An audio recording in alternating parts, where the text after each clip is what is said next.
जरूरत नहीं है।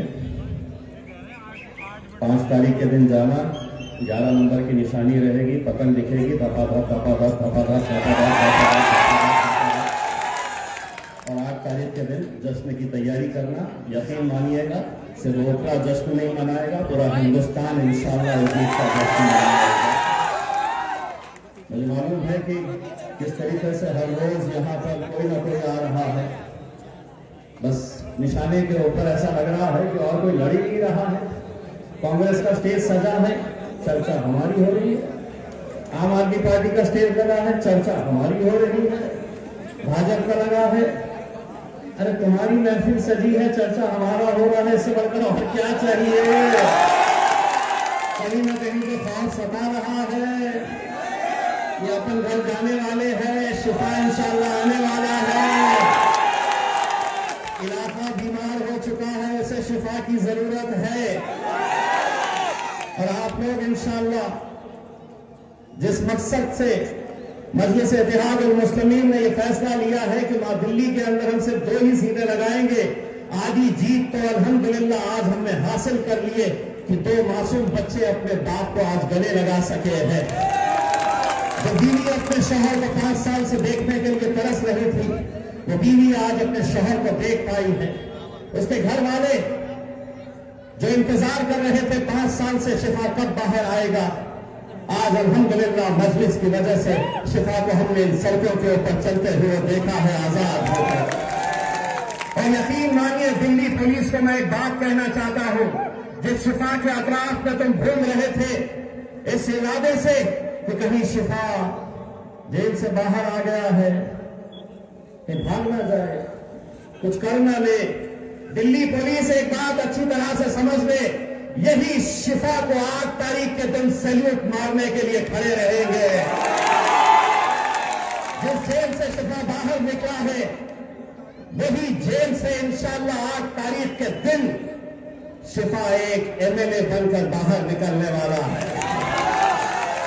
पूरे हिंदुस्तान के अंदर मेरे नौजवानों, तुम्हें ये पैगाम देना है, बहुत हो चुका है। 76 सालों तक ऐरे खैरों के पीछे दौड़ते रहे। तुम्हारा नेता कभी राहुल गांधी को बनाए, कभी अरविंद केजरीवाल को बनाए, कभी लालू को बनाए, कभी मुलायम को बनाए। अब मौका आया है, तुम्हारा अपना भाई इंशाअल्लाह तुम्हारा नेता बनकर बाहर निकलेगा। मैं असद साहब को कल एक बात कह रहा था कि असद भाई, इतने शहरों में हम घूमते हैं, लेकिन दिल्ली की ओखला के अंदर जाने के बाद वो बात सही साबित होती है कि एक शहर के अंदर 2 शहर कैसे बसते हैं। एक वो शहर जहां पर वो रहते हैं, एक वो शहर जहां पर हम रहते हैं। क्या वजह है कि 76 सालों के अंदर हम आज भी अगर इलेक्शन लड़ रहे हैं तो किन मुद्दों के ऊपर? तो हमें पानी चाहिए, वाह, किन मुद्दों के लिए? कि हमारी गलियां साफ होनी चाहिए, कचरा नहीं दिखना चाहिए, छोटी छोटी गलियां हैं उसमें अच्छा सड़क चाहिए। 76 सालों से ये आवाम इन्हीं मुद्दों के ऊपर लड़ रही है।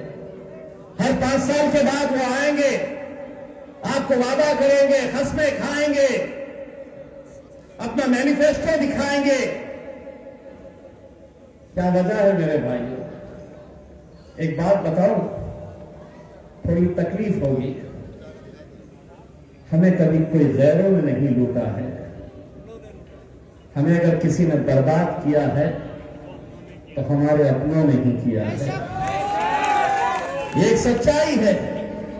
मैं उन तमाम मुसलमान लीडर जो आप आज आम आदमी पार्टी के स्टेज के ऊपर नजर आ रहे हैं, जो कांग्रेस के स्टेज के ऊपर नजर आ रहे हैं, 2 सीटें, महज 2 सीटों के लिए इतना बड़ा बवाल।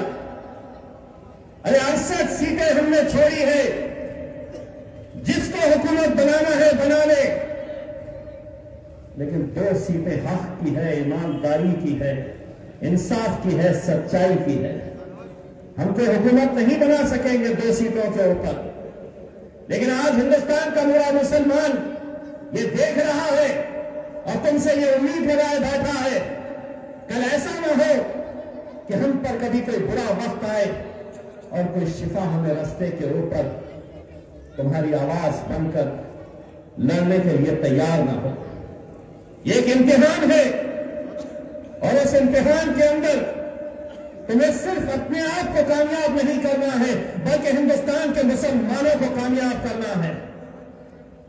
कैसे दौर से हम गुजर रहे हैं, भाजपा का डर बार बार दिखाया जाता है। अरे एक बार अच्छी तरह से मैं कांग्रेस के, आम आदमी पार्टी के तमाम वो लीडर जो हमें बार बार डराते हैं उनको कहना चाहता हूं कि हां, मुसलमान डरता है, मुसलमान डरेगा,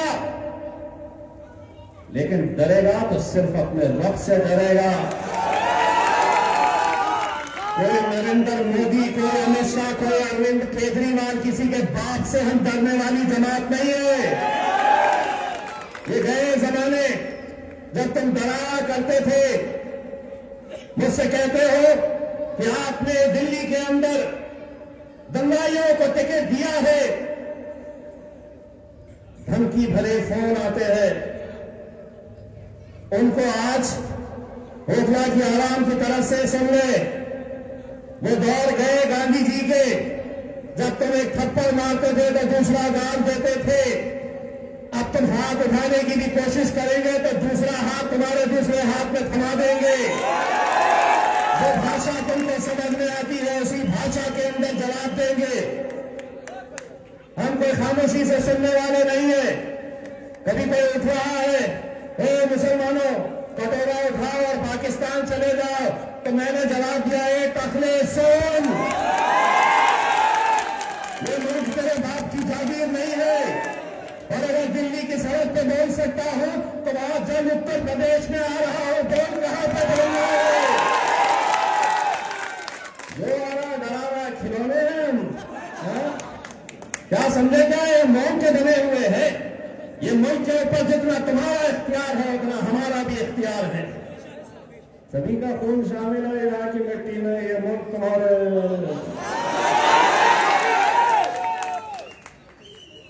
क्या है? सभी का मुल्क शामिल है यहाँ की मिट्टी में। चाचा आप बोलिए जोर से। ये मुल्क तुम्हारे पप्पा की जागीर नहीं है। इलेक्शन लड़ेंगे हम, मजबूती के साथ लड़ेंगे इंशाअल्लाह। कोई फिक्र करने की जरूरत नहीं है। फिजा बदल रही है और जो जुल्म तुम कर रहे हो, उठा रहे हो, डाल रहे हो, जेलों के अंदर 5-5 साल तक कोई सुनवाई नहीं हो रही है। अब हम तुमको एक पैगाम देंगे, जब भी किसी बेकसूर को उठाकर जेल में डालेंगे इंशाअल्लाह हम उसको एमएलए बनाकर बाहर निकालेंगे। बाजार कितने दिनों को डाल सकता है? तेरी जेलें भर दे।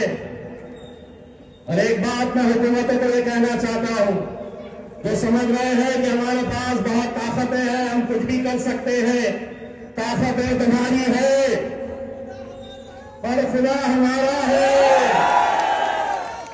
लौटाएंगे तुम्हें, लौटाएंगे तुम्हें वो सब कुछ सूद के समेत। हम पर तुम्हारे जुल्म का जितना उधार है, अगर ताकत है तुम्हारे पास, अगर ताकत है तुम्हारे पास, तो हमारे पास भी रहमत परवरदिगार है। कब तक अहले गैरों की गुलामी करते रहेंगे मेरे भाई? कब तक? आज एक ऐसे दौर से हम गुजर रहे हैं कि जो हमारी शिनाख्त, हमारी पहचान को खत्म करने की कोशिश की जा रही है। वक्त की जमीनें हमसे छीनी जा रही है। कभी कहते हैं कि ये नहीं खाना, वो नहीं खाना, ये पहनो, वो पहनो। उत्तराखंड के अंदर यूसीसी लागू कर दिया गया है। मकसद ये है कि आने वाले वक्त के अंदर तुम्हारी मजहबी शिनाख्त तुम दिखा नहीं सकेंगे। मस्जिदों से लाउड स्पीकर हटा दिए जाएंगे, बुरखे के ऊपर पाबंदी लगाई जाएगी। लेकिन यहां का मुसलमान है नहीं, हमको तो सेक्युलर पार्टियों का साथ देना है। भाड़ में गया तुम्हारा सेक्युलरिज्म। बहुत सालों तक हमने ये शब्द सुनते आए हैं, बहुत सालों तक हमने सुना है तुम्हारी बातें। तुम जो कहते थे हम सुनते थे। 76 साल बीत गए ऐसे ही, नस्ल की नस्ल खत्म होती जा रही है। तुम बोलते थे हम सुनते थे, अब वो दौर आया है, मजलिस का दौर आया है, अब हम बोलेंगे और तुम्हारे बाप को भी सुनना पड़ेगा।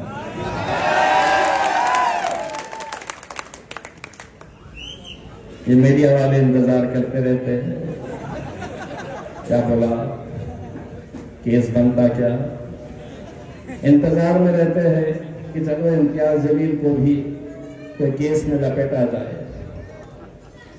तो सुनो, करो रिकॉर्ड, जितना बोलना है हम बोल लेते हैं। हमारे हाथ में हम जाते हैं। ये जमात, ये नौजवान लड़के, ये मजलिस की ताकत है मेरे भाई। वरना आज भी एक ऐसी नस्ल है जो हमको वही सेक्युलरिज्म का पाठ पढ़ाते जाती है, जो समझती है कि हमारा नेता सिर्फ असदुद्दीन अवैसी हो सकता है, हमारा नेता कभी राहुल गांधी हो सकता है, कभी ये हो सकता है, कभी वो हो सकता है। ये मौका है मेरे भाई, शिफा के उन बच्चों के लिए आपको सोचना है। 5 तारीख के दिन जब वोट डालने के लिए जाएंगे, आपको 11 नंबर की निशानी याद रखनी है, पतन के ऊपर देखना है।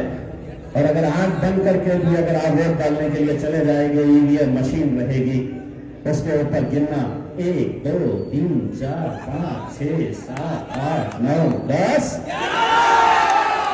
और 11 पे कैसी मोहर लगाना है?